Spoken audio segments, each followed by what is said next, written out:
Hello, everybody, and welcome back to the Sanderlanche podcast. Today, we are discussing two more chapters of The Way of Kings by Brandon Sanderson. We read chapters 7 and 8, both Shallan chapters this time around, wherein Shallan pursues a path to try and become Yasna's ward. And it seems to, in the end, work out. I don't know if it resolved itself faster than you guys were thinking, but I don't feel like it was too quick. Anyway, I'm Data, and with me today is... Jack. Joe. And Jamie. So hang on to something, everybody. The Sanderlanche is about to begin. Fear in the blade, the spirits of the fallen faith, soil and degrade, my legacy and name, penned in the code, the father duty long bestowed, burdened by the shame. When order dies, there will be no pride in victory. When honor dies, I will be denied by history. I give my everything, return the reckoning, flare of the ghost fills my eyes, when honor dies. So yeah, we got two Shallan chapters, some exploration of Carbronth. What did you guys think of these two chapters? Man, like this guy fucking Yalb coming through just as MVP this chapter. Yep. It's like, all right, yeah, I'll find you the bookkeepers, and then just on the fly comes up with this scam to make sure she gets them at a good price. I'm like, dude, that was some quick fucking thinking. You did well. I like you. Like chapters overall were good.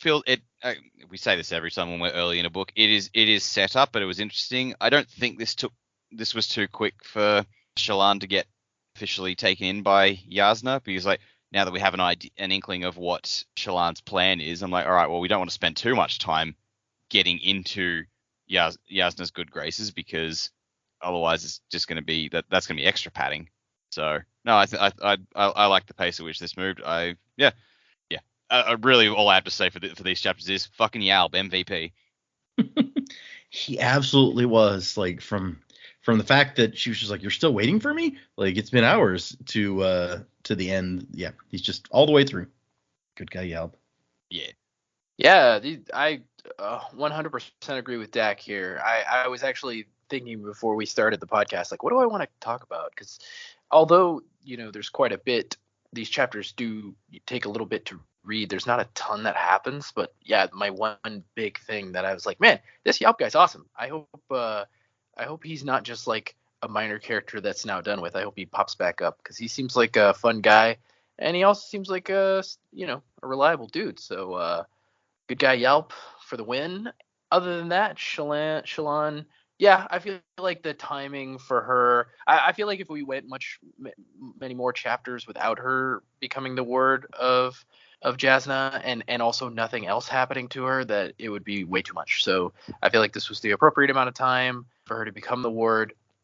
The way that it was written, maybe the story pieces don't fit perfectly for why she decides to make her a ward, but at the same time, it's not undeserved. So definitely enjoyed both the chapters, and I am excited to get back to Kaladin. I'm like, let's take a break from Shallan.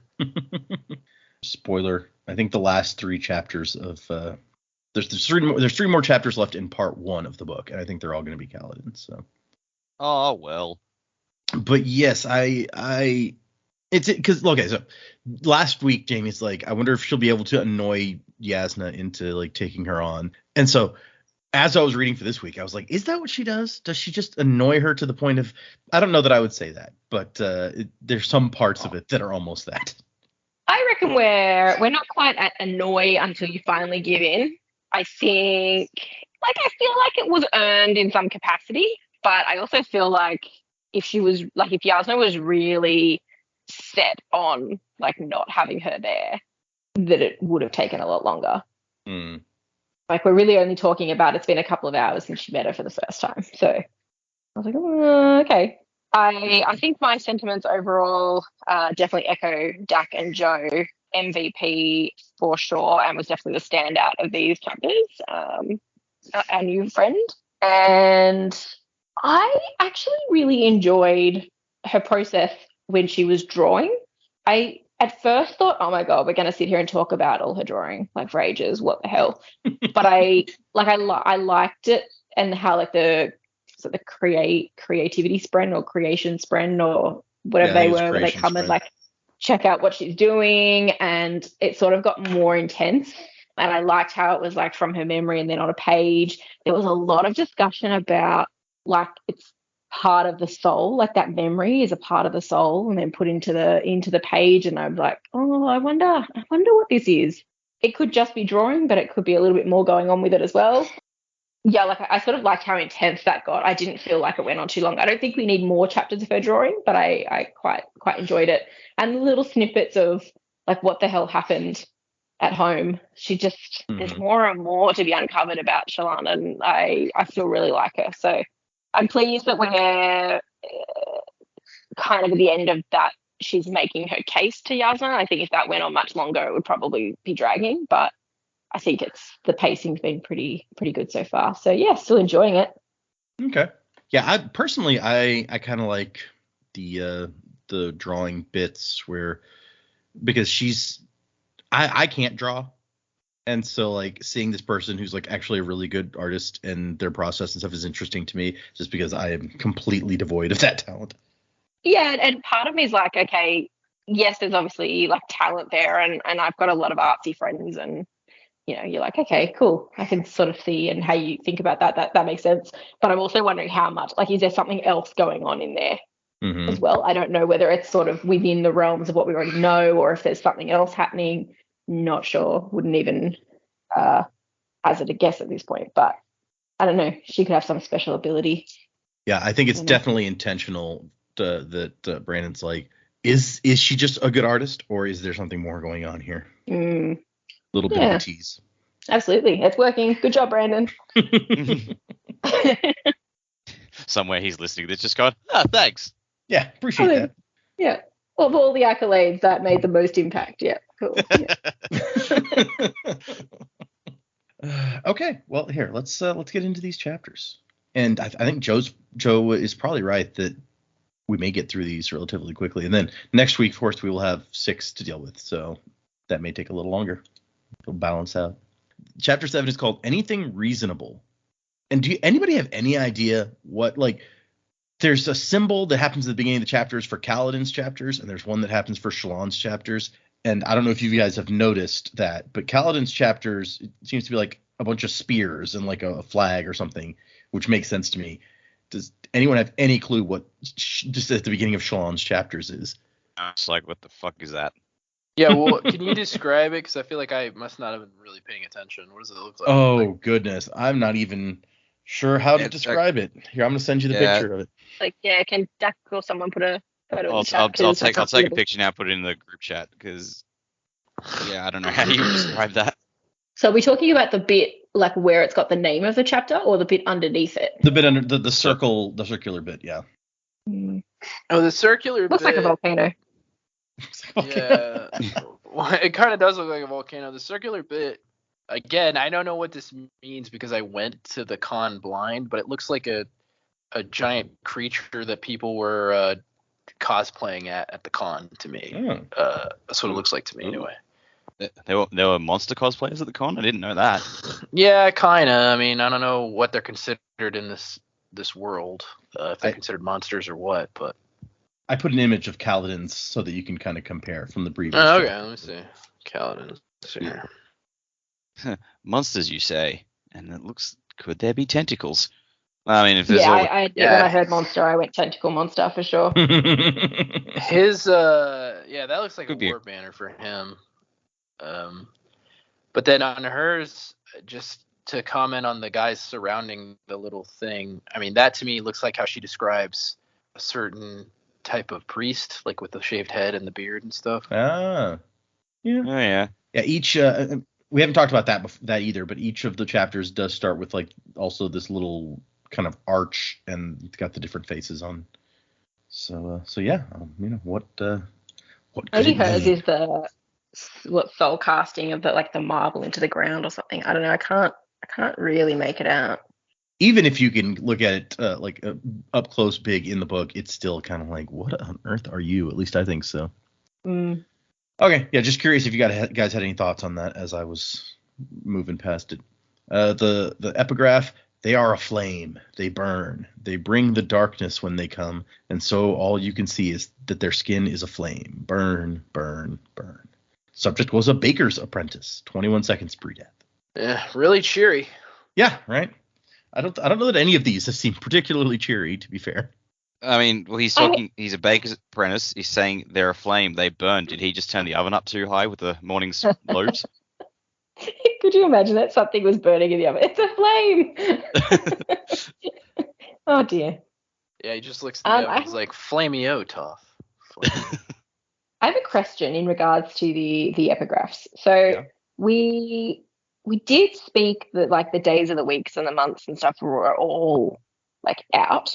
Any chance there's like a table or something we could see as to like what order those months or days happen in? Oh, like the like we know Monday, Tuesday, Wednesday, like we know the sequence, but like about our days. But I'm reading the days, and I noticed that the years seem to be consecutive. So we started in 1171, and now we're in 1172. But I don't know when they're like it's the first of whatever it was and all that sort of stuff. Like I don't know if there's an order to that, or if you could enlighten us if there's an order to that. Let me Brochure and calendar. Yeah, that's what I'm looking up. Talked about how it's 10 months with 10 weeks each. The months and the weeks are named after the Vorin numerals, which in turn are derived from the names of the heralds and are sometimes combined into abbreviations. Week is made up of 5 days, with the month being 10 weeks. So there might not be, and that's okay. I didn't obviously want to go Googling it. Right. I was like, oh, well, no, I'm not going to be that person. But I wasn't sure if there was like a table in the back of the book or something that we could see. I don't think so.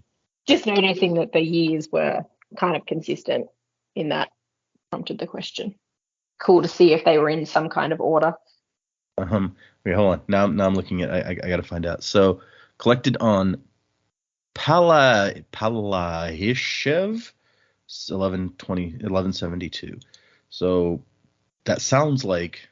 Oh, okay, I get it. So like Pala is the name of the month, and then you combine. Oh my goodness. So yeah, the weeks then have a name each week. So like the first week of Pala is Palahase, and then the second week is Palahan. And so the first day of the first week of that month is Palahasis. Palahase. Oh my goodness. Okay, so yeah, this is complex, and I did find a big table with all that stuff on it. But so hold on, what day of the month is this? Palahishev is the 5th month. The 10th week, the 4th day of the 10th week. So it's like the second to last day of the month. Wow. Okay. So yes, I could tell you the order if you wanted to know that in comparison to the others, but it is not the easiest to find on a big table. No, that's okay. That's fine. I wouldn't mind if we get to it eventually, a comparison of just the 2 chapters we've read today. Oh, that's fair. Hold on. Let's just while we're talking about it now, no reason we might forget. Let's see. So the other one is collected on Ishashan, 1172. So they're both 1172. Ishashan is the 10th month. Did I get that spelling right? These all start with Ishi. None of these is Isha. Am I wrong about what month this is? No. Maybe that's a typo because I don't see an Ishashan. Is there one with maybe an A? It's all right. You did say that the first one was the 4th month and then the second one is the 10th month. So yes, I can get that much at least. No, that's cool. Thank you. I appreciate it. Yeah, I think it must be Ishiashan. I think they just left the I out. So that would make this the 10th month, the 6th week, and the 2nd day of the week. So anyway, fun. This is a lot of work into creating the background of this world. More than I was recognizing. Okay, so when we left, a lot of detail. Yeah, no joke. When we left Shallan, she had been denied her request to become a ward, and so she's like, "Nah, screw that. I'm gonna make it because I gotta rob this lady." And so we start out with her rushing down the hall, like trying to figure out what she's gonna do. Yeah, gotta rob this lady blind. Can't just give up. Some parshmen have shown up with rags and buckets and stuff to clean off all the soot from Yasna turning a giant rock into smoke in the middle of this hallway. And I like to note that as a child, she'd found the patterns of their marbled skin beautiful. That had been before her father forbade her from spending any time with the parshmen. And so she's like, how am I going to convince this woman, one of the most powerful women in the world, to change her mind? And we find out that in recent years, her house has kind of prospered, and she'd never really questioned where all of a sudden all of this money was coming from. It's just every time they needed more money, her father would go out with his surveyor and they would discover a new quarry that they could mine. What luck. But after his death, they figured out that he'd been creating these new deposits with his forbidden soulcaster. Nobody knew where he'd gotten the soulcaster, but he had one. He's not supposed to. And so it had been damaged the night that he died, whatever happened there. And they'd had someone repair it, but it did not work any longer. And apparently there's a guy, one of her father's closest confidants, Luesh, who could use the device, and he confirmed that it does not work anymore. And it says had been trained to use the device, which makes it sound like Jamie theorized last time. That's like, could Shallan use it? Is it possible? Is there you have to have some sort of special je ne sais quoi to be able to use a soulcaster? It sounds like it's a training thing, but I immediately don't trust this guy. Oh no, Yeah, it doesn't work yeah. anymore. Who can prove it? that's fair. Yep. Yeah. Well, I mean, if he was untrustworthy, he probably wouldn't have given it back. He'd probably been like, well, since it doesn't work, I'll just hold on to it, shall I? I'll just leave. And so they have kind of isolated backcountry estates, and so they think that they can get away with pretending he's alive for a while, maybe a year. And in the meantime, it's her plan to come and find Yasna, learn where she kept the soulcaster, and then swap it out for the one that doesn't work. So that may assuage some of the concerns that you guys had about, like, is she going to have to go on the run? If she actually manages to swap it out and Yasna's just like, oh, my soulcaster broke, then maybe she can get away with it. I mean, that is hypothetically possible, but I feel like Yasna's gonna be like, that's not mine. What the fuck? Yeah. Not only I that, wrote my but, like, name on the inside of mine. we don't know the nature of how these things could break, but I doubt it's easily. So she'd probably be like, well, it didn't just break on its own. Maybe. Yeah, she's not. She seems a bit, too clever to be like, oh, the fuck did I do last night? And I broke the most valuable thing in my possession. But yeah, so their plan is to get this. She's going to go home. They're going to make new quarries. They're going to make food to feed their house soldiers, all sorts of good stuff with the soulcaster. And she's hoping that Yasna will think one of her many enemies broke the soulcaster after she switches it. She's like, well, I'll worry about that when I get there. First. And so Shallan finds someone and asks to be taken to the Palladium, which you recall is where Yasna was headed. She didn't want to go to the big party. She wanted to go to the Palladium. Every time they say palladium, I think they're saying palladium. And then I'm like, what, do they want to get poisoned? I don't understand. And so it's like this big, giant room inside the mountain. And Shallan is really impressed. Like, wow, this is really beautiful. It's like beautifully carved out of here. And we find out that it was, I think she's like, oh, was it Soulcast? And Soren's like, oh, yeah. And so she's not allowed to enter until she has a chit of admittance. And she's like, oh, how much does that cost? 1,000 sapphire bromes. It's like, holy crap. Okay. And so we find out that this is what Kharbranth has to sell. They're like, we have fish and we have bells and we have information. And the first two are not unique to us. So Are sapphire bromes? Are they the highest currency? Do we know? So the brome is the largest size of currency. Okay. I think we found out that emeralds were the emeralds most are the valuable stone. So this Okay. is somewhere below that, but it's still the largest of the three sizes. So it doesn't. So if I say to you 1,000 sapphire bromes, is there no computable smaller amount of other jewels that could be used? They have to Right, be yeah. sapphire bromes. You have to carry in 1,000 bag or 1,000 spheres in a bag. That is an excellent question. I wonder if we can find an answer to that. Because I mean, if that was the case, if you could just convert it, why the hell would you say 1,000 sapphire bromes? Why wouldn't you just say the smaller amount of whatever it transfers to? That's a fair point. Okay, so let's see. So yes, the highest value is an emerald. Sapphire and amethyst are the second highest value. So according to this chart, Mm-hmm. the value of so using a base of a 1, which is the cheapest, a diamond chip. So the smallest diamond is a 1. A sapphire brome is worth 500, and an emerald brome is worth a 1,000. So you would have 500 emerald bromes to make 1,000 sapphire bromes. Yeah. So I don't know why you wouldn't just say that, because it's like, why I wouldn't tell somebody if I needed $2. I'm like, I need 200 pennies from you. It make any damn sense. That is weirdly specific. Yeah, no, that's a fair point. It may be, according to this, let's see, because this has them on tiers. Like diamond is the cheapest. The tier called less weight is garnet, heliodor, and topaz. Middle weight is ruby, smokestone, and zircon. And this tier is prime pear, amethyst, and sapphire. And then emerald is the highest tier. So it may be that this like prime pear tier is like the default that you use for stuff. I don't know. Maybe he's just trying to inform us about like more of the things that exist by throwing this in. I guess, but it's just one of those things to me that I'm like, yeah, I'm not going to tell you 200 pennies for $2. I'm not going to tell you I need 4 quarters even for $1 unless I specifically needed quarters for some reason. That's fair. Interesting. I'd never actually read these charts before, so I had no idea that was how it was laid out. You're welcome. Yeah, I'm learning new things too. Yay! And this also has like the sphere gemstone measurements. So like a chip is 0.1 carats, and a mark is 0.5 carats, and a brome is 2 carats. So brome is considerably larger than either of the other two. It's like 4 times as big as the next one down. Mailed it to the Marx Brothers. Here I'm gonna put this image in the chat too. This is an image of the Marx Brothers of the currency. Oh. It's like glowy marbles. Interesting. I feel like spherical is a weird shape for money, but maybe that's just because I'm used to flat that can stack. You can't stack spheres. Sure.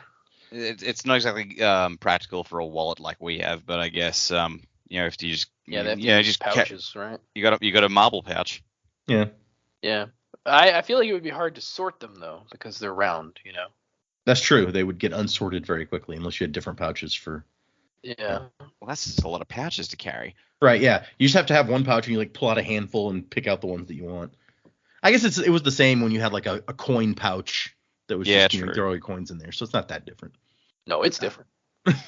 So the king's hospitals require much upkeep, and so the Palladium is the finest collection of tomes and scrolls on Roshar, more even than the Holy Enclave in Valath. At last count, there were over 700,000 separate texts. So they make money to support all of the hospitals that Kharbranth has by selling access to this information. And she's just like, oh my gosh, I could spend months here reading stuff. Like, this is awesome. I love books. No, wait. Eye on the prize. Pay attention. Gotta stop my house from like falling and all of us from being assassinated before I worry about things like books.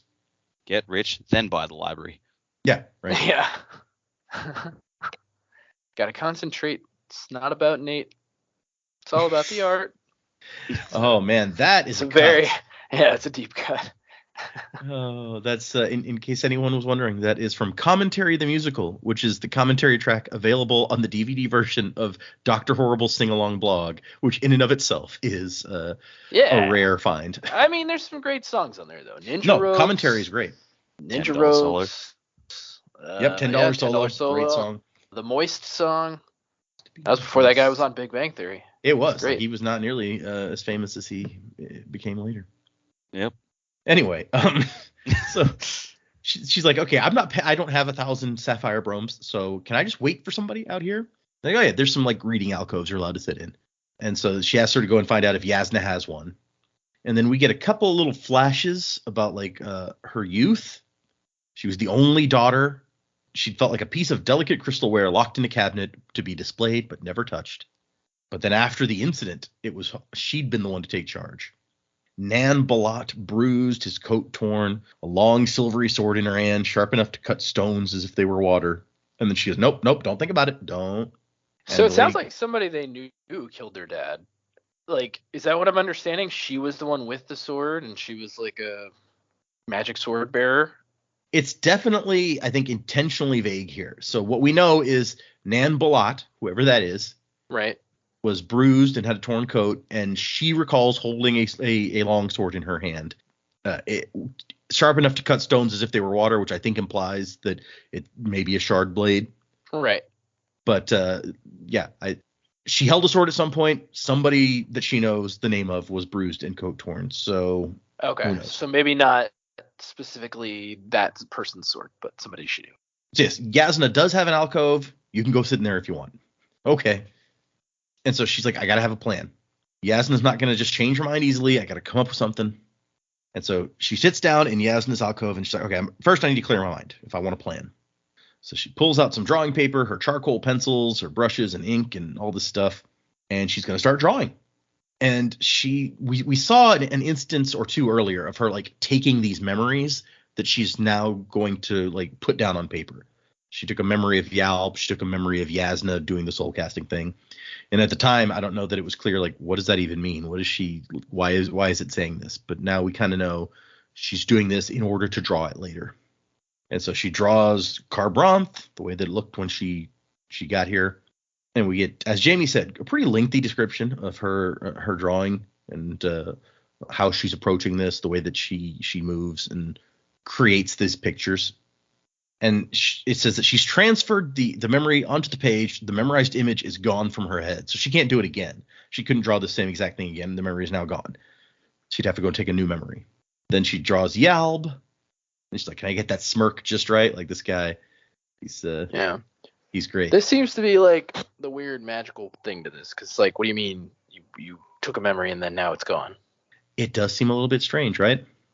Like there's there's definitely implication that there's something more going on. Then again, I've never had a like photographic memory to draw from, so maybe that's the way it would work. I don't know. It does get a little flowery where it's like when she collected a memory of a person, she was snipping free a bud of their soul that she cultivated and grew it on the page. Okay, well, and there's the creation spren. They pop up and they're looking at her work. Like other spren, they were said to always be around, but usually invisible. Sometimes you attracted them, sometimes you didn't. And with drawing, skill seemed to make a difference. So more skilled people draw more spren. The better you are, the more of an audience you have when you do it. That's intimidating. Right? And I do like these creation spren because they just transform into random stuff. It's like an urn, a person, a table, a wheel. Always the same color and the same little height, but that's kind of neat. Just as a bright fire would draw flame spren. She'd learned to ignore them. They weren't substantial. You could move your arm right through it. It would smear like scattered sand and then reform. These spren are just like a fact of the world, for a fact of life for these people, but it's just the more you hear about them, the weirder it seems to me. She used to draw the servants when she was a child back home until her father discovered it, and he was like, my daughter drawing pictures of dark eyes. One of the infrequent times he directed his infamous temper at his daughter. So that's when she started drawing animals and plants and stuff, because that was okay. Zoology and botany were proper feminine pursuits. And he'd even encouraged her to choose natural history as her calling, which we find out is what she chose as her calling. She talked about that earlier. And so she finishes the picture of Yalb, and now this is the one that she's been working towards. She's going to put down the image of Yasna Kholin and the soul caster, turning the rock into smoke. And so she's holding like the board with the piece of paper on it with her safe hand. So like through the sleeve that she has to wear, she can still hold the thing. It would be hard to do like the drawing part with that hand, but it can at least hold it. The power of change itself, the power by which the Almighty had created Roshar. He had another name allowed to pass only the lips of ardents. Elithanathiel, he who transforms. Optimus Prime, got it. The Almighty is Optimus Prime. You could have worse almighty gods. I'm just saying. Oh, yep. Boy. Rosharians, roll out. And she gets the picture of Yasna down. She thinks it looks really good. She's like, in my own way, I've done something that even the Ardents can't do. I've captured a little piece of Yasna Kholin. And so now that she's drawn, she's cleared her mind, she starts coming up with a plan. Like Yasna would listen. She was that kind of person. She would appreciate strength, but only if it was shaped by logic. So she's like, I'm going to write her a letter, a very logical letter that shows that I can write, but also shows that I can reason. And she explains to her, look, I get it. I accept your decision to reject my petition, but let me make an argument for why you should reconsider. And she says, among other things, that she was yes, she's missing a lot of things in her education, but that's because she had to teach herself pretty much everything that she knew. She had tutors sometimes, but none of them ever stayed long. My stepmother tried to teach me, but she had no education herself. It's a carefully guarded secret, but many of the rural Veden houses ignore the proper training of their women. I guess not that closely guarded. You just told Yasna about it. But each tutor she had 3 tutors when she was a kid, each lasting only a few months, citing my father's temper or rudeness as her reason for leaving. So we're hearing about this guy's temper again. It does not bode well. And so she's just like, look, I've had to struggle for all the knowledge I've gained. Isn't that what you want? Rather than someone who's had all this knowledge handed to them and has it all ready to go, someone who's willing to fight to learn and values what they learn more as a result of that. And so she comes up with the letter. And I like the thought. She's like, this seemed like the right thing to do. For all that the fact that this letter was a lie built off of truths. She hadn't really come to study under Yasna. She was here to steal from her. And just as she's kind of getting ready to, leave the letter and pack up, a guy shows up. And let's see, he's got narrow face, keen blue eyes, his beard trimmed short and square, and his head shaved. Which I agree that does sound a little bit like that picture that we saw of the guy with the beard and the bald head at the beginning. And he's like, would you mind terribly if I waited with you? He had a faint Herdazian accent, which I will note that in this is I mentioned to you guys at some point that one of the cultures on Roshar, I forget if it was the regular audiobook or the graphic audiobook, but the narrator decided to give it like an Australian accent, this culture. Oh, that's these guys. And that is the Herdazians, yeah. So he's got a faint accent, but that's what that accent would be according to that. And so this guy is an ardent. Does Brandon support this choice? Yes, that's why I think it's kind of semi-official now, is because Brandon's like, oh yeah, no, that's great. And there will be some full accented Herdazian characters showing up at some point, so you guys will get to learn more about them. So we've heard about Ardents a few times before now, and this guy is one of them. And he asks if he can sit, and she's going to give him her seat. And he's like, no, I get my own seat. It's fine. And then he sees her drawings and is really impressed. And she's like, yes, Ardent, these are mine. And he's like, oh, don't be so formal. I'm Brother Cabsal, or just Cabsal really is fine. And he's by Vedalev's golden keys. Brightness, did Yasna Kholin teach you such skill with pencil? And she's like, no, Ardent. He's like, God, why do you got to be so formal? Am I all that intimidating? He's like, no, I've been brought up to show respect for Ardents. I myself find that respect is like manure. Use it where needed and growth will flourish. Spread it too thick and things just start to smell. I love that line. That was so cool. Yep, that is a great simile. I agree. But she's like, oh my gosh, an Ardent just talked about manure? This is very wrong. I gotta ask. They don't seem to have cattle in this world. They have chull. So is crab shit the manure? I guess so. I mean, unless they have some other source of manure, yeah. They have horses. I mean, people we use have heard of manure. horses. Oh, true, yeah.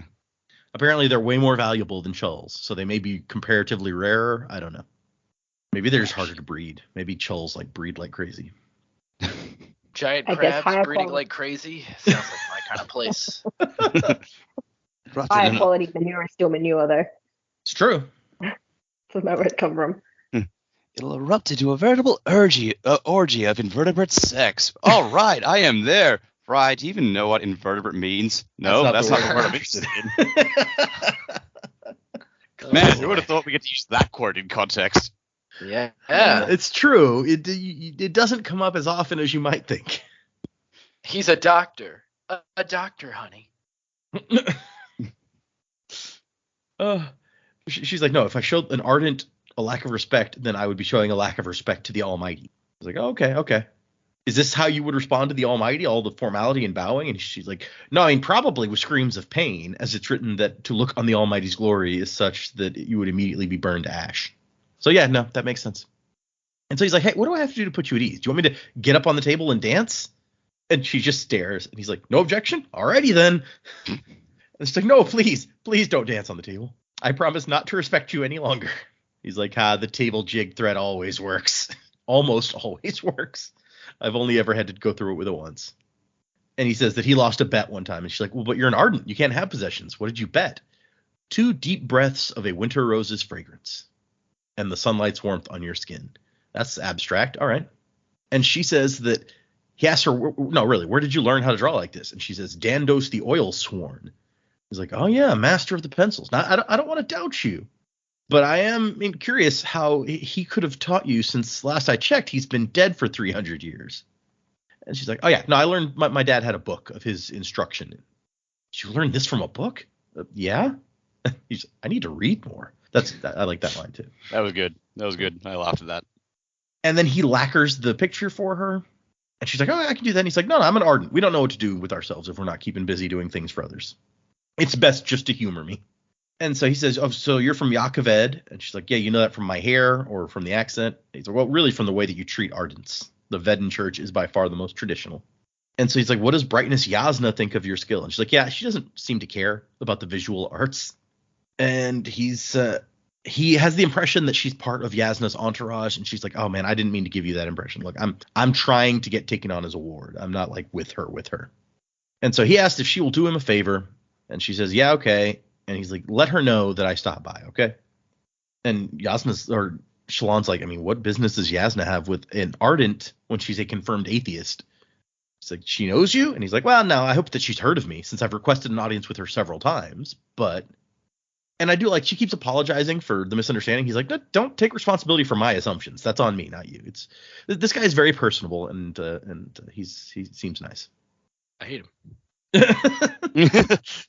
And as he's leaving, he's like, is there anything that you're fond of other than respecting ardents and drawing amazing pictures? And she says, jam. He's like, wait, what? You asked what I was fond of. Jam. All right. That is a random response. Like, hey, what do you like? I like jam. All right. Well, it's also a random question. I feel it is. It's true. And so then she hears, after this guy leaves, she hears Yasna coming, and she's like, crap, I wanted to be out of here before Yasna got back. This guy distracted me. Too late. Yasna comes in, and she does not look happy, and that's the end of the chapter. So our second chapter is Nearer the Flame, which the pictures around this one look feminine to me, as opposed to the guy with the beard that we just saw. No, they do too. Also, I think that eye has changed. Has it? I didn't even notice. Let me see. No, maybe it hasn't. Between this chapter and the last one, at least, that is the exact same eye. Oh, yeah, going back through. For some reason, I thought it had more of a the pupil was more of a slit rather than an hourglass, but going back, no, I was just misremembering. It's possible it changed at some point, but I don't know. The epigraph here: victory. We stand atop the mount. We scatter them before us. Their homes become our dens. Their lands are now our farms, and they shall burn as we once did in a place that is hollow and forlorn. So yeah, that's nice. Subject was a light-eyed spinster of the eighth dawn.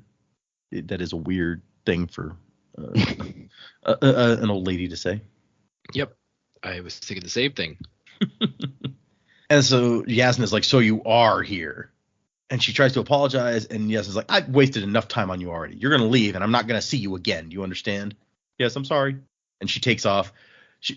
I left out the part where there's like an urn on the table that she filled with her spheres to create light so that she could draw.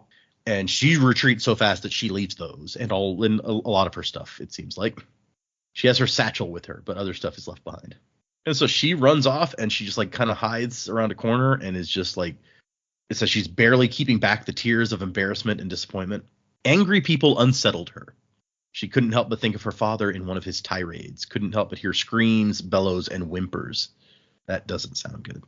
But if you grow up with somebody with an abusive temper like that, then that is absolutely a normal reaction that people have. It's like a PTSD thing almost, of angry people will like freak you out and make it hard to function.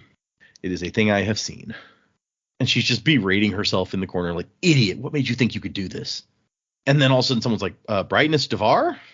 Brightness Colin would like to speak to you. And she's like, what, to berate me further? Okay, fine. A high lady like Yasna got what she wanted, so got to force herself to stop shaking and go back. But Yasna actually, maybe shockingly, sorry, before we get to that, so you can see the Soulcaster and the Smoke Stone dark and cracked, which she said that she thought that the act of turning the rock into smoke might cost her a Smoke Stone, which apparently it did because the stone is now cracked and dark. But Yasna, maybe shockingly, is like, I'm sorry, I shouldn't have done that. You were showing persistence, a trait I normally encourage. I've often been guilty of being stubborn myself. I've been under strain lately. That's my only excuse. I'm sorry. I don't know that she actually says I'm sorry, but that's the upshot of it. And she's like, okay, hey, just while I'm allowed to talk to you again, I did promise that I was going to mention this guy came by to see you. So there you go. Put that out there. But what she called Shallan back for, other than to the apology, is to like, here's your spheres. And Shallan's like, oh crap, I'd forgotten about all the money that I left up here. All right. And so Shallan decides to be a little bit bold and is like, what did you think of my letter? And she's like, what letter? Oh, underneath your stack of books that you brought up here. And so Yasna reads the letter and she's like, really? You're self-trained? That's actually really impressive. And you were right that I would respond well to a written plea. You should have left the note and been gone before I got back. And so she makes something she's never allowed any aspiring ward. Once you go and get more information in history and philosophy, I will let you apply again. And on the surface, that is super generous. But with Shallan's reality, it's not helpful. She doesn't have months or years to go off and study and then come back and try again. All she can do is say thank you and go, but this isn't going to work for her. And I like to note that it's like if she had enough time to train under Yasna, just the prestige of being associated with like the royal family of one of the most powerful nations in the world, that might have been enough to save them. But she does not have that time. And so she heads out. She leaves the big building at the center here, the conclave, and she's like, what do I do? What are we going to do? I failed in my mission. And then all of a sudden, oh, young miss. And here's Yalb, who's been playing, is it cards? He's been playing some sort of game with some guys in guard uniforms. Maybe it's the fact that he says, actually, no, certainly the fact that he says young miss makes me think of the operative from Serenity. Oh, yeah. And so I just spent the rest of the chapter picturing Chiwetel Ejiofor playing this guy. I'm like, I'll take that. That guy's charming as fuck. He is very charming. I agree. I could see it. You guys. He's so charming. I mean, he's evil and charming for most of the movie, but no, like in virtually any movie he's in, he's like, nah, like you're a good dude. I'll watch you anytime.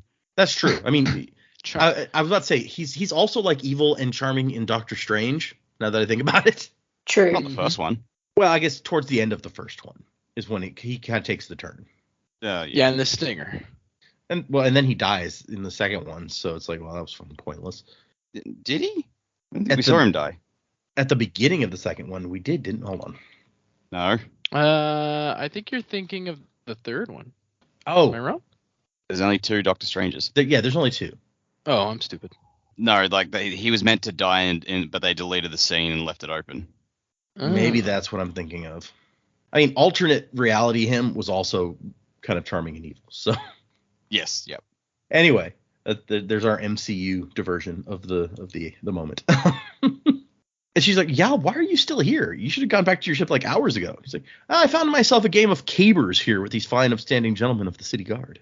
You didn't need to wait. I didn't need to win 80 chips off these fellows neither, but I did both. And I'm like, they don't want him to leave. They want a chance to win their money back. And he's like, what, you're going to let me send a light-eyed woman of her stature to walk back to the ship on her own? I figured you for men of honor. And then as they walk away, he's like, man, I love winning against lawmen. I'll have free drinks at the docks once this gets around. And she says, you shouldn't gamble. You shouldn't try to guess the future. I didn't give you that sphere so you could waste it on such practices. That's such a weird like way of saying don't gamble. Well, you shouldn't try to predict the future. Like that's got to be like a religious thing because that doesn't make any sense to say it that way to me. Yeah, just independently, like don't predict the future. That's It seems like it must be related to something else. I agree. Yeah, I can see the future.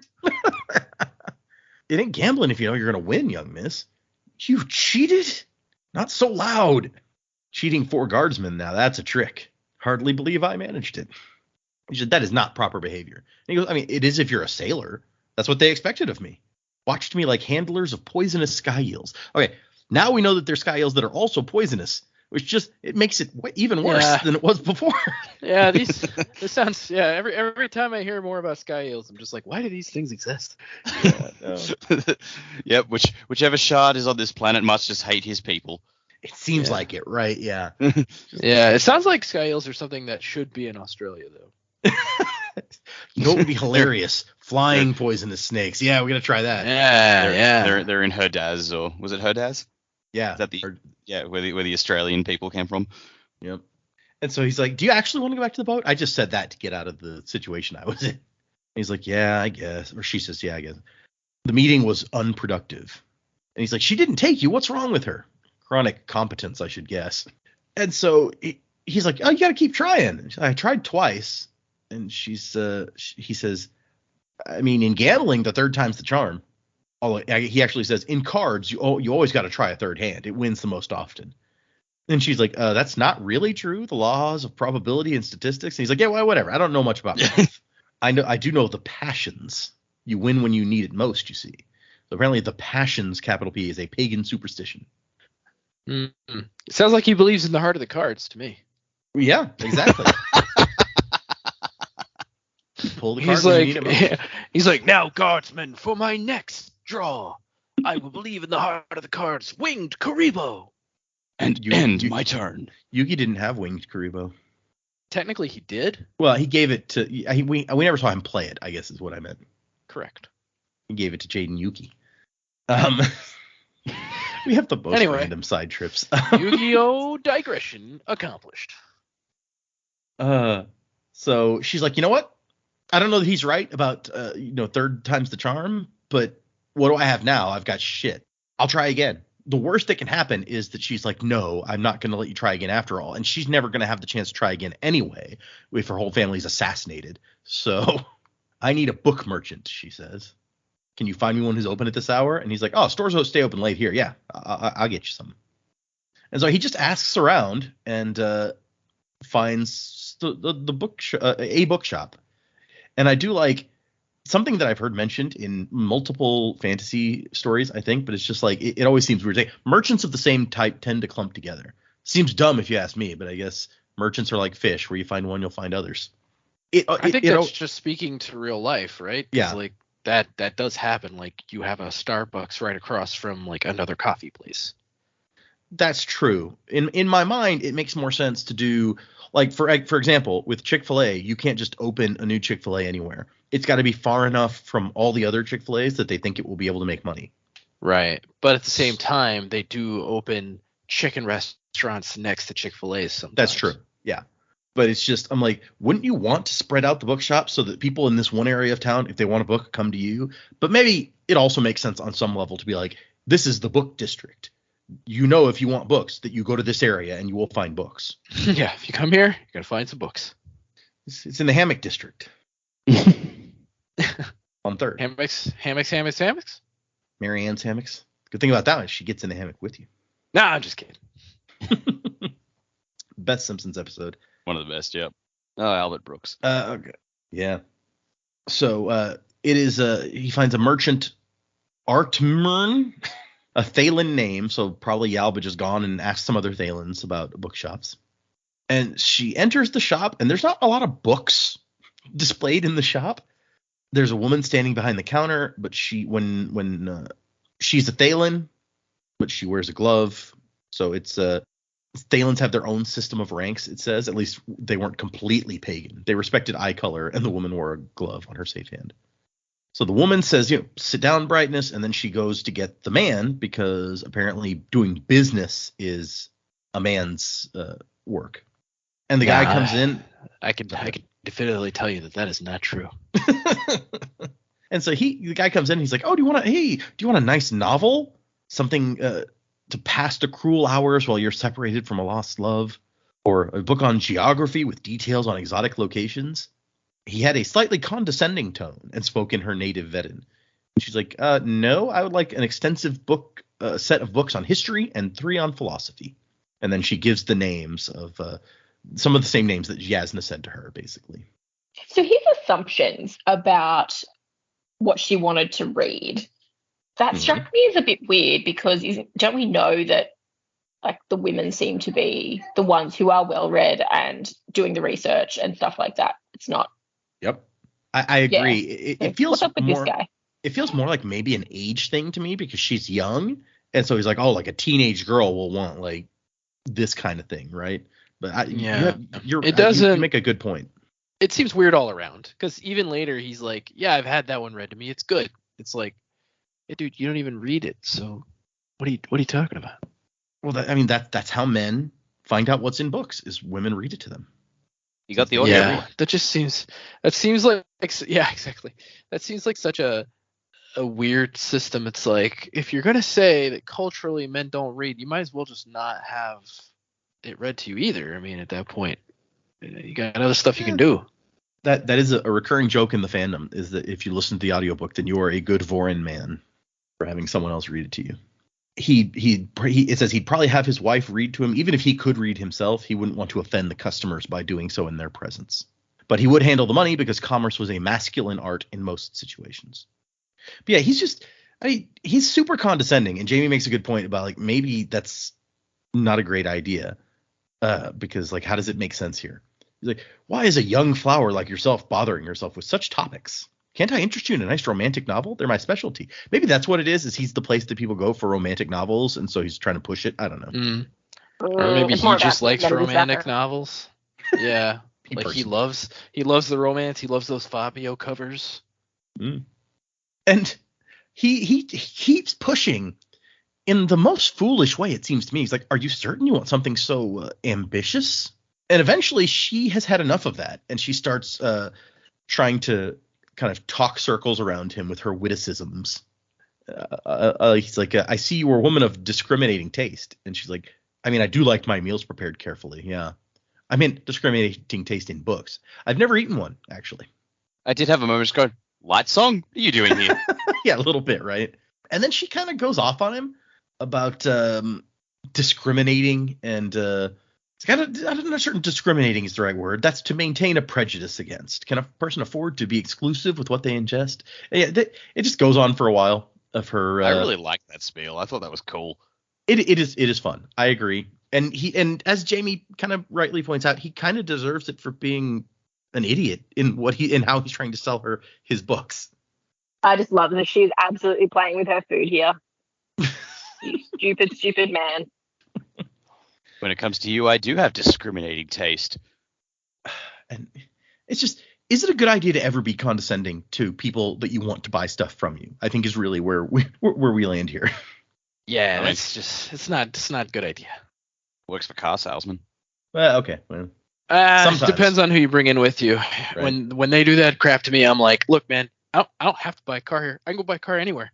So you're not gonna talk to me like that. We're gonna make a deal, or I'm gonna leave.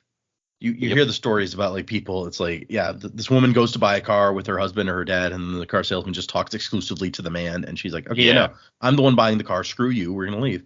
Yeah. You deserve that. You deserve to lose that sale. Yup. And I do like when we reach the moment where he's like, Brightness, I believe you stray into sarcasm. And she goes, funny, I thought I'd run straight into it screaming at the top of my lungs. And finally goes, I'll go help my wife. Mic drop. Yep. And so they come back. Okay, we have two choices on history. His condescension and friendliness now gone. Times and Passage, a single volume survey of Rosharan history since the hierocracy. I told my wife you would probably be insulted by such a shallow option, but she insisted. And Shallan's like, I am not insulted, but I do need something more detailed. And so then we get a set of 4 volumes, the same period of history, but focusing only on the interactions of the 5 Vorin kingdoms. And she's like, wait, there's 5 Vorin kingdoms? I thought there were only 4. All right. But we do get what the 4 are that she thinks: Yakoved, Alethkar, Karbranth, where we currently are, and Natanatan. United by religion, they had been strong allies during the years following the Recreants. She's like, what was the 5th one? Who knows? And then here's some of those philosophy books you were talking about. I've had this Placini book read to me. It's quite good, actually. It's like, as for Gabrathan, we have 4 different volumes. But he was a prolific one. And a single book by Shaka, daughter Hasweth. I have to admit, I have not had any of her work read to me. I didn't realize there were any Shin philosophers of note. And so Shallan goes for 3 of the philosophy books and the history book. And I do like the little bit of information that we get about Shin from Shallan's perspective.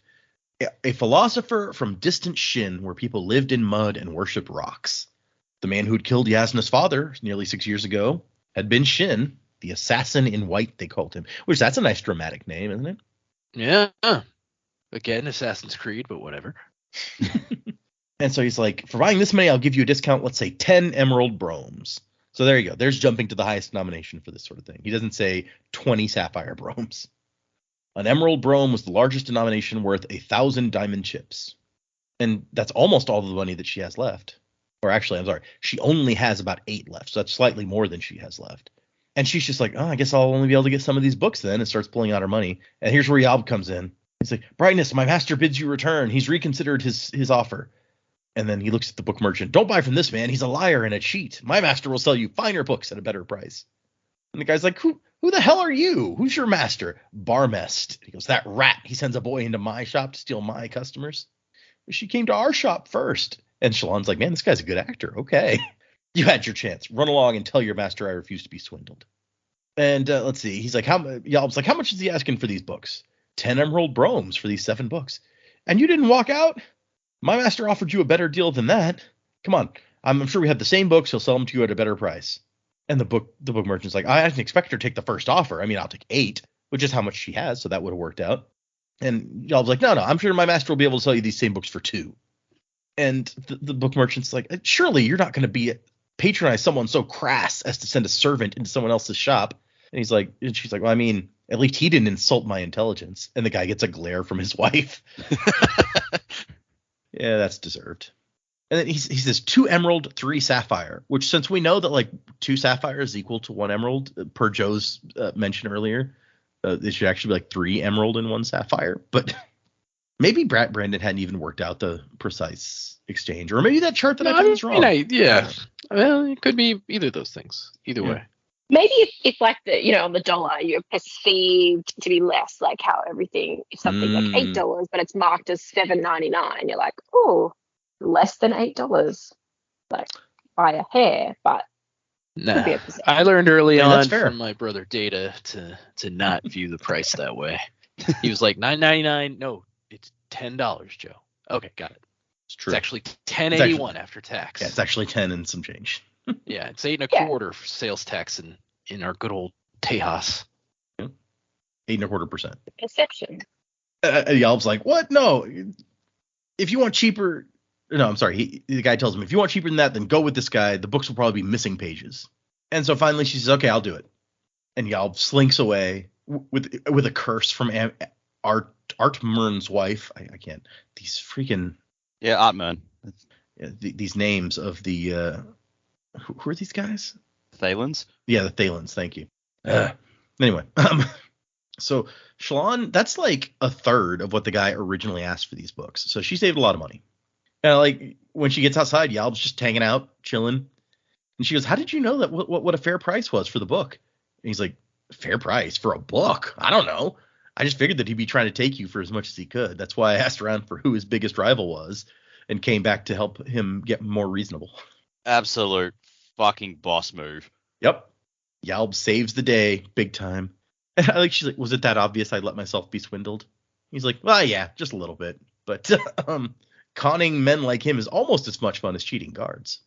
Merchants is like mercenaries, my Gammer always said. Only difference is that merchants will take your head off and then pretend to be your friend all the same.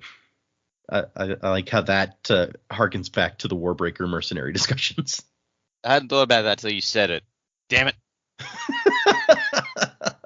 And he's just like, you paid that much for books? They're just pieces of wood. I could find driftwood and put funny marks on them too. You gonna pay me serious for that? What is this? A sandwich with words? But she's like, no, I can't offer that. But here, take this. And she gives him the picture that she drew of him. It's like, oh my gosh, that it's like I'm seeing myself in a polished plate. And says, okay, back to the ship. And she says, no, back to the conclave. She's going to study these books. She's going to get started studying. She doesn't have much time. So the plan is study as much as possible. And then just before Yasna leaves town, make another play. And now, since she's going to get her own alcove, she has to pay 2 sky marks, which sky marks are like I think sapphire mark. So the second, since they're blue, they're sky marks. And she's like, geez, okay, that's a decent amount of money that I didn't want to have to pay, but okay. And she pours like all of her remaining money into this little goblet lamp, which means that the color is a little bit crazy because it's all these different color glowy stones to produce illumination. And so she tries to sit where Yasna can't possibly see her, and she's going to start studying. And she's like, look, this isn't likely to work, but it's my last hope. So this is what we're going to do. And then all of a sudden she hears a voice. I'm never going to be rid of you, am I? And here's Yasna Colin just like standing there staring at her. And she's like, oh, Shallan's like, I'm sorry, Rhaenys. I didn't mean to disturb you. And Yasna just like motions her to move over and then has a parchment carry over a chair for her. I bribed the servants to tell me if you returned to the Vale. I did not want to be interrupted again. Nah, don't apologize. And she looks at the book. She's like, oh, this is a good selection. You intended to study their contents quickly, I assume, and try to impress me one last time before I left. A clever ploy. I should have put a time restriction on your reapplication. And she's like, I know why you were so desperate to be my ward. And Shallan's like, oh, shit, she knows. Your house has many enemies, and your father is reclusive. It will be difficult for you to marry well without a tactically sound alliance. It's an interesting assumption that she's just like, oh, you want to get married. And so that's why you want to be my ward. I got it. Yes, that reason, and nothing else. From a woman who apparently is famously like older than most women for getting married, to just immediately assume that, I feel is a little bit odd. And she says, let me see your satchel. Brightness? You recall what I said about repeating myself, so she has to show her satchel. And Yasna looks through all the pictures, and Shallan's like, she's trying to watch her face, like, is she mad? Is she surprised? Like, she sees the picture of herself that Shallan drew. Like, is she going to be upset about that? And then she looks at the sketches from her trip of plants and animals and observations from her journey. Why have you made these sketches? And she's like, because I wanted to? Like, I don't know how to answer that. And Yasna goes, okay, I have rooms in the conclave granted to me by the king. Gather your things and go there. And so she is impressed most of all by the fact that Shallan pursues scholarship in her free time for the sake of scholarship. That is encouraging, perhaps the best argument you could make on your own behalf. So if I can't get rid of you, I may as well make use of you. Go and sleep. Tomorrow we begin early, and you will divide your time between your education and helping me with my studies. So it worked. Yasna, I don't know that that's officially you are my ward now, but it seems like a pretty good step here. Shallan's like, it had been a very, very long day, but I won. The first step is complete. And then, do you guys see the picture of the Chulls after that? What? Yeah, like it may be on like the following page or something. Yeah, no, we had a blank page, so we didn't turn over. Oh, gotcha. It's before the start of the next chapter, so feel free to look if you like. But yeah, we see what the Chulls look like, and there are some notes about their the science or whatever. I want one. I'm gonna pull this up so I can read the words better in a larger version of this picture, because in my Kindle version it is very difficult to read. Chulls are everywhere, of course, and they come in a variety of shapes and sizes. There must be far more breeds of the animals than I had originally assumed. I've seen them pulling carts, boxes. I even saw a man riding one for transportation, though it seems like walking would be far faster. The shells, not as heavy as they look. In the wild, plants grow in the crevices, and a sleepy chull looks much like a boulder. Apparently, the beasts are not hurt if the shell is cracked or even shaped. Some people sand flat places on top to ride, and many carts are hooked to fittings drilled directly into the shell. That seems mean, but I guess if it doesn't hurt them. I mean, it sounds like they're sort of a hermit crab thing, and it's just the rock that they take. Yeah, maybe. They hollow it out, make themselves a home, and then if they get too big, it's like, I'm going to find a bigger rock. Many of the drivers here on the coast direct the animals by tapping on their antenna with a long pole. So, yeah, kind of neat. So that is the end of our chapters. And like I said, I think the next 3 chapters are going to be Kaladin chapters. While I'm on the subject, before we move into predicaments, I will just go ahead and say, for next time, as I previously mentioned, we are doing 6 chapters. It will be the 9, 10, and 11 are the last 3 chapters of part 1 of this book. Between part 1 and part 2 are interludes. There are 3 interlude chapters. So interlude 1, 2, and 3 is we'll read chapter 9, 10, 11, and then interlude 1, 2, and 3. I'll go ahead and so I don't forget to mention it later. In interlude 1, I have some additional homework for you guys. Oh, Jesus. We are going to meet 3 characters in interlude 1 who are going by what the person who were in their viewpoint is like, yeah, the names that they're using are fake. Like he assumes that they're going by fake names. These are 3 people that you have met before, and I want you to try and come prepared next time with predictions about or guesses about who these 3 book, are. Or I did not say that. I said that you've met them before. That's all I'm going to say. So see if you can figure out, and we'll discuss when we get to that chapter next week, who we think these 3 guys are. What's the time frame on this one? You said this book's like 100 years before Era 2 of Mistborn, yeah? Not 100 years. Hold on. Let me bring up the calendar thingy that I've been using, and I will. But it's doesn't need to be specific, but this book takes place somewhere between Era 1 and Era 2, yeah? So all the first 5 Stormlight books take place shortly before Era 2, if I remember correctly.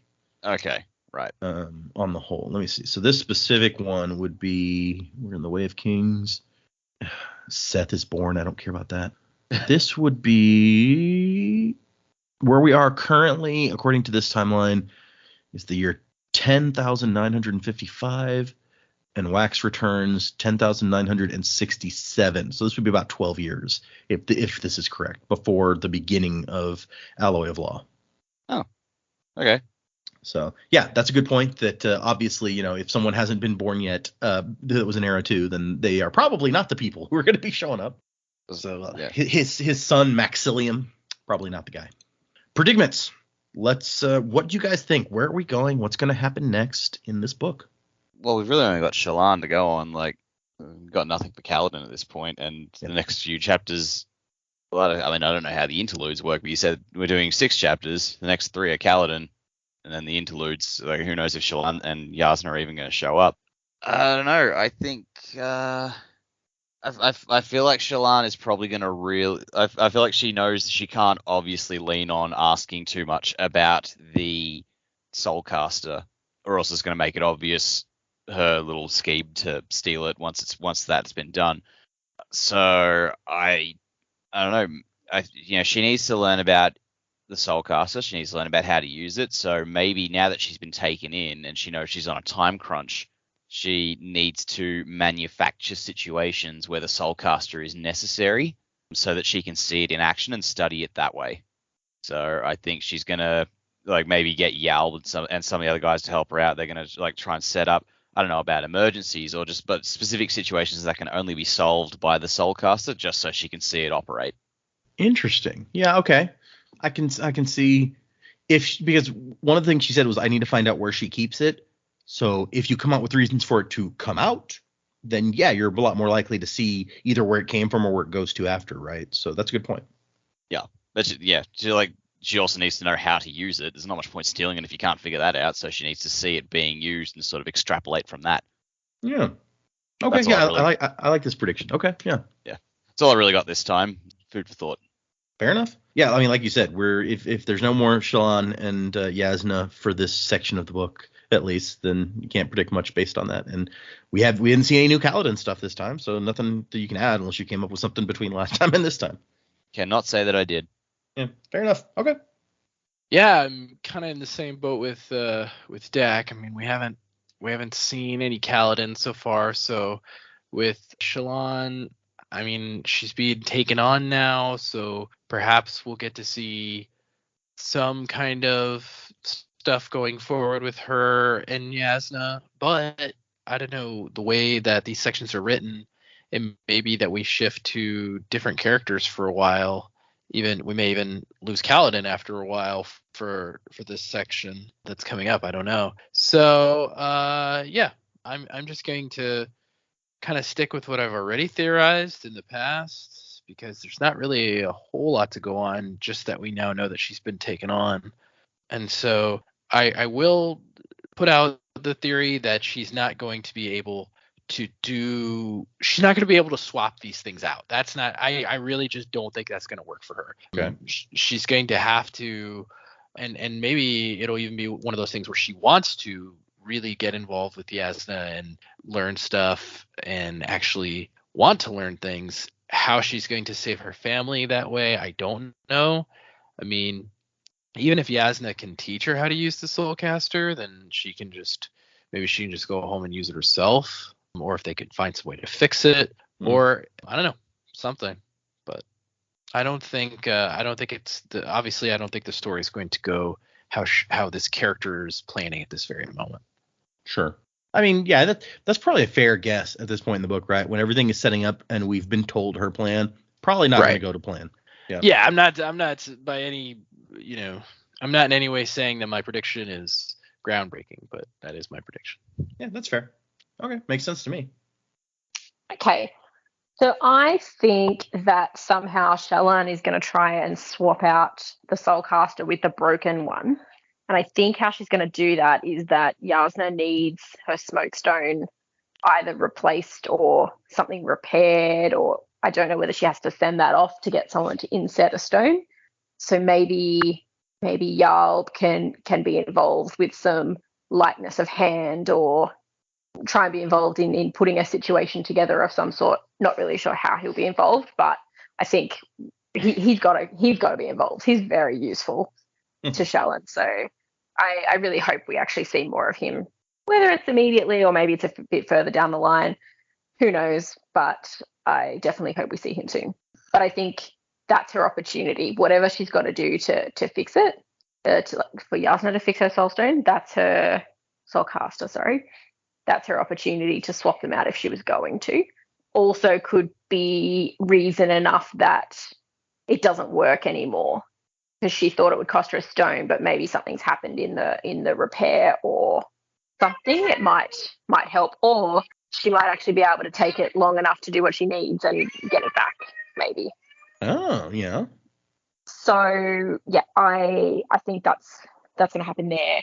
The other thing that the epigraphs, thinking about those a little bit, I'm thinking that, well, you've kind of, even though we've only looked at the 2 dates, you've kind of confirmed my idea that they're in order. So for the information we have now, what I would think is one of two things. These are either like research entries from one of the books that Shallan's just bought, or perhaps Yasna's done some research that is a little more shady than maybe some of her other research. And maybe these are her notes and findings from certain areas. I don't know. I don't know what she'd be engaged in to capture everyone's death per se, but if she's kind of the only researcher that we really know at this point. So it would make sense, like if Shallan had now been taken on as a ward and to be tutored by her, to have some materials presented to her that might lead us up to a particular point in time or something. That's kind of what my suspicions are there. Okay. And that they're in order. You know, we had things mixed around. Mistborn Era 1, they were all over the shop. But I think these are in order. They seem to be going in a consecutive time order. Now I have to know, because I've never thought about that before. Let's see. I'm going to go back to the previous chapter and see if that's so. The first one now was Palashivitz, 1172. The last one was Vevishes, 1172. So let's look back at that chart and find out when Vevishes, 1172 was. So Vevishev that's month 4. And so the one after that was month 5, and the one after that was month 10. So yeah, no, that at least with those 3 chapters, it totally holds true. Cool. Happy. I do like your thought that it's like maybe like it could delay. Shallan could delay things long enough to like return home, use the Soulcaster, and come back. But I can't decide if that's possible. It took her 6 months to get here, but that doesn't necessarily mean. I mean, she was like stopping looking for her along the way. Maybe it wouldn't take 6 full months to get back. And it took her 6 months to find Shallan. To catch Yasna, up to her. Right. Not Yasna. Sorry. Yeah, she was Shallan. But so she went back home. She did that. It might look really odd if, like Yasna spends this time trying to fix her Soulcaster from the time Shallan leaves, and then Shallan comes back, and after that it's like, hey, it's working again. That would probably be super suspicious. But maybe it could work. It would be, but maybe by that point her family's saved. Yeah, she doesn't care as much. That comes into it. Yeah. Okay. Yeah. Fair point. Okay. No, I like that. We got some decent predicaments, even though, as Dak pointed out, it was kind of hard to draw any conclusions about a lot of it from what we got this time. All right. Let's go on to emails. We don't have any new patrons, any new reviews this time. But we have 3 emails. We might be able to do all these.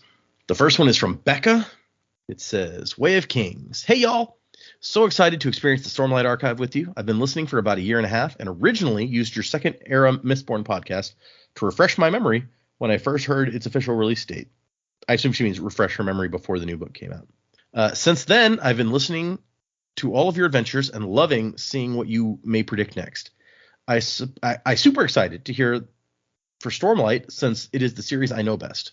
I'm most excited Okay, and that's potentially a little bit of a spoiler. I'm not going to read that last part. Happy hunting from Becca. Thanks. Yeah.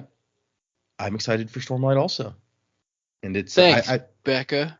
I've heard other people like recommend the show if somebody's like, how do I try to get refreshed on what happened before I read a new book or whatever, which it makes sense. You could do that.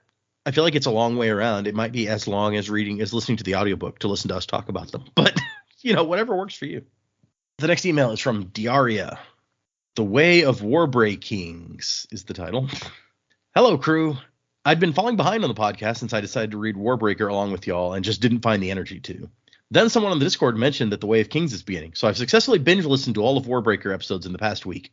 Jamie and Dak mentioned, I think, that reading Warbreaker in one go may have been more satisfying. I can say that this is not true.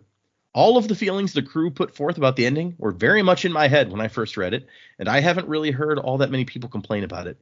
I'm glad I wasn't just weird for not enjoying the pacing, the abrupt ending, and the cool moments being sparsely placed.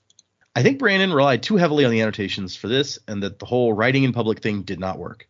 I could easily imagine him rewriting the book after draft 1 to sort out all the problems if he'd had a chance. I think he did several drafts, so it's not like he didn't have the chance. Nonetheless, I'm really excited for the Way of Kings episodes. I'm not going to try to read along, but hope you guys enjoy. Please remember, it's the first book in 10. As a standalone, I don't know that it's that strong, but it's worth it for all the setup and world building it brings. Pause. I don't know that I agree with that, but moving on. Data, have you considered reading Way of Kings Prime on the Patreon once the year of Sanderson is over? It's a pretty interesting read, and I would love to hear your thoughts on that. Buzzing to the time of next, Colo Diaria. PS Fashion. I guess I'll take my question. I had not considered that. I have The Way of Kings Prime from the Kickstarter, and I have not read it. I started like chapter 1 at some point and was like, because for you guys, I don't know that we've discussed this. The Way of Kings was one of the first books that Brandon wrote, one of his early, before he ever got published, books. Eventually, after he was published and he decided to start doing the Stormlight Archive, he completely rewrote it, made it a very different story in this version that it finally became.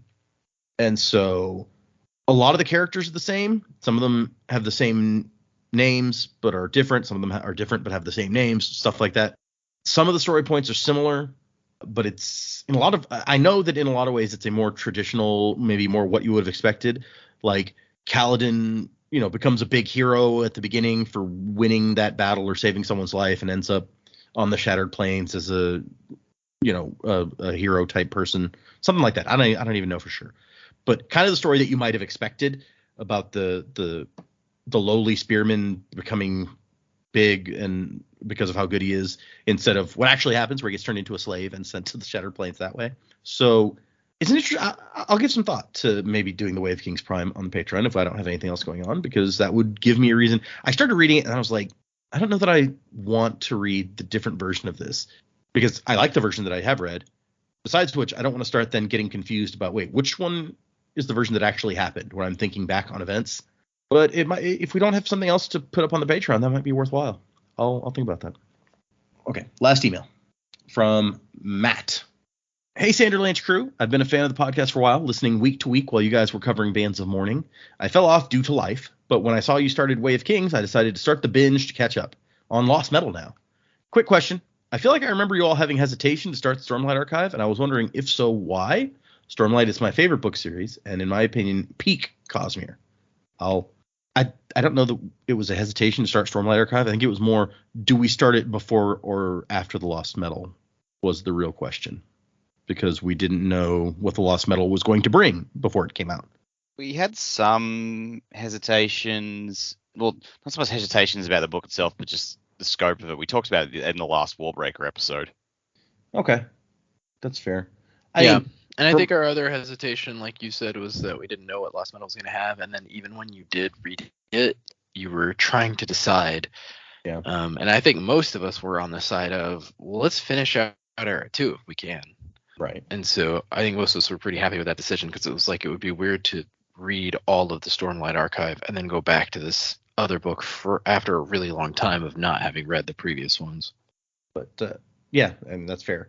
From my perspective, there wasn't a question about whether the podcast was going to do, like, before we even, I don't know if it was before we started, but definitely before we finished The Final Empire, the first book that we read, I had outlined all the books that Brandon had written and what order we would read them in, assuming we made it that far.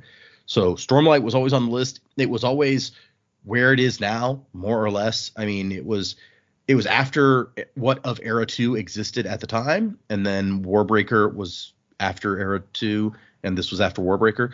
Like that order, except for the addition of new things that came out, and the fact that we had to move White Sand around because we were waiting on them to actually get the books out.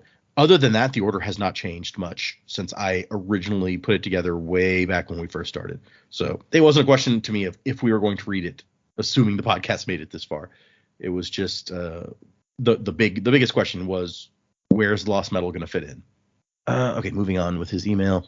I'm very excited to see the reaction you all have to Stormlight and hope that you guys enjoy it as much as I do. I've never seen a podcast or talked to someone who consumed basically the whole of the Cosmere before Stormlight, and so I'm excited to see what different perspectives you all might have. And then he has a question that's just for me that he wants me to email him about, so I will do that. So yeah, thanks, Matt. I don't know if there's more we need to touch on that. Thanks everybody who sent us an email.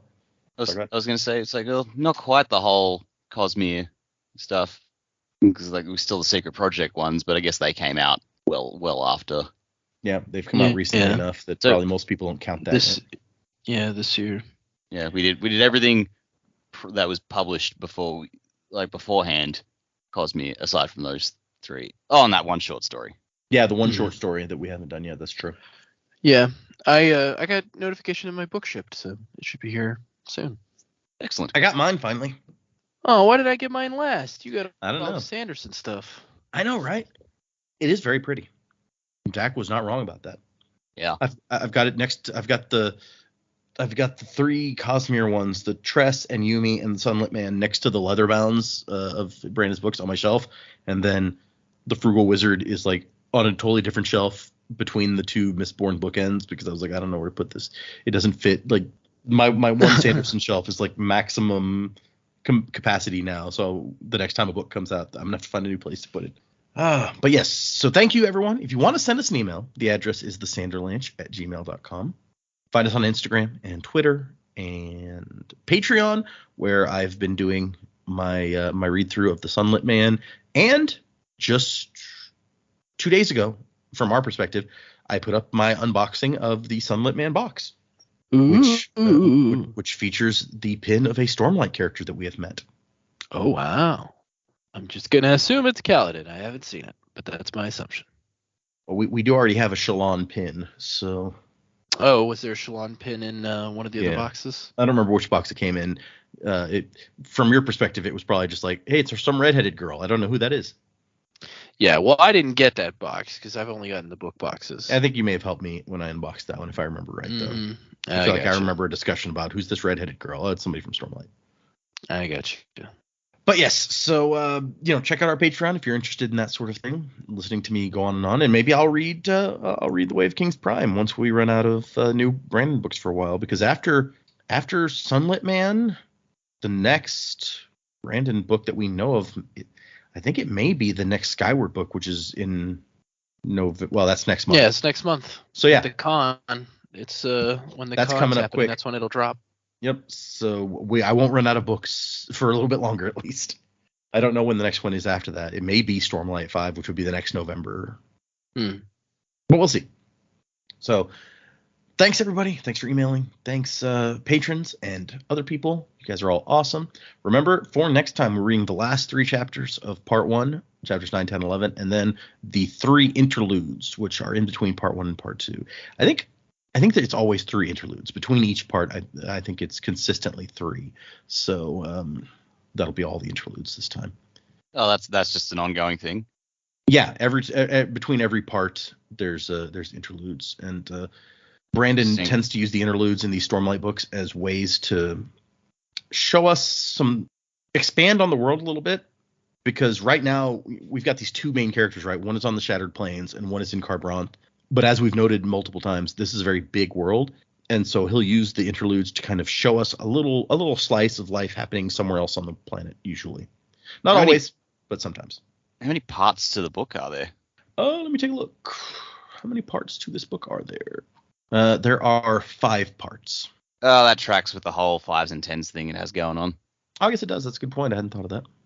But yes, so check out, if you're following along, 3 chapters and 3 interludes for next time. I was just looking at the chapter titles. Two of the interludes are named after like the character whose perspective you're in for that interlude, and then the third interlude is called "The Glory of Ignorance," which is a fun title.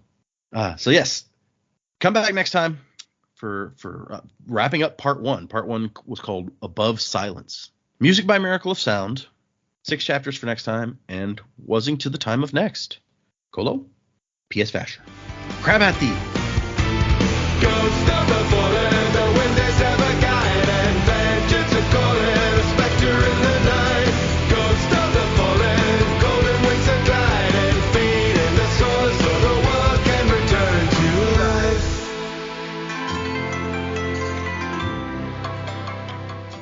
Hey. Still haven't decided to. Crabs ahoy! We had a couple people on the Discord. Yeah, who were I still like Crabs Ahoy. A couple of people on the Discord were like, Crabs Ahoy is definitely funnier. And then there were solidly 2 or 3 people who were just like, I hate both of these. This cannot be what you're going to make us listen to the entire series. And it is a little early for us to just be like, yeah, for all of Stormlight, this is what we're going to add to the thing. So, we could come across something better later. I'm not going to discount that, but I think it's kind of fun. So we can even switch up. We can do Crab-Athy sometimes and Crabs Ahoy sometimes. Just mix it up. It's like the Dick Van Dyke Show opening where you never know which one you're going to get. Mm-hmm.